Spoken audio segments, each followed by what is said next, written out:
এই কি সমস্যা তোর? তুই দেখছিস দিন দিন তুই কিরকম হইছিস বটকা। আমাদের পাশের বাসার কাজের বেটির জামাইও তোর থেকে বহুত হ্যান্ডসাম আছে, সুন্দর আছে। নিজের অবস্থা দেখছিস? এগুলো কি তোর অবস্থা? খালি খাই খাই হন্দর করে মোবাইল চালালে হবে? তা আমি কি করছি? তুই কি করছিস? নিজের স্কিনের কি একটু যত্ন নিচ্ছিস তুই? তা আমি স্কিনের যত্ন কেমনে নিব? দাঁড়া, কেমনে নিবি? দাঁড়া, তোর স্কিনের যত্ন কেমনে নিবি সেটা দেখাচ্ছি যে তোকে। ধর তোর জন্য বেলারা থেকে এই দুইটা জিনিস আছে, এগুলো লাগাবি আর নিজের থোড়াইটা যাতে রানবি। ভুইঙ্গা থেকে চিটেং দিয়ে টোন আনতে পারস নাকি দেখ থোড়াইটাতে। কিন্তু এটা কি? এটা হচ্ছে সিরাম আর এটা হচ্ছে সোপ। শুনো, তুমি এখন থেকে সাবানটা প্রতিদিন লাগাবা, বুঝছো? লাগাইলে দেখবা যে তোমার অনেক মানে উপকারিতা হবে।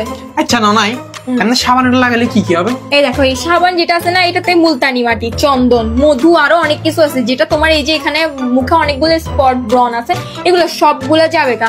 আল্লাহর রাস্তায় আমি একটা সুন্দর হ্যান্ডসাম একটা জামাই পাবো তখন। এইটা লাগানোর পর তুমি এই সিরামটা ইউজ করবা। দাঁড়াও, কি রে, এটা কলমের কালির মতো লাগতেছে। না মানে এমনি বলছি। এই সিরামটা হচ্ছে অনেক হালকা, স্টিকি না, অনেক ভালো সিরামটা। এটা ইউজ করলে তোমার এই যে যে সমস্যাগুলো আছে সব যাবে, তারপর আমার কপালটা ভালো হবে। এবার বুঝছোস? ভালো করে হজম হবে না তোর থেকে। লাগাও লাগাও।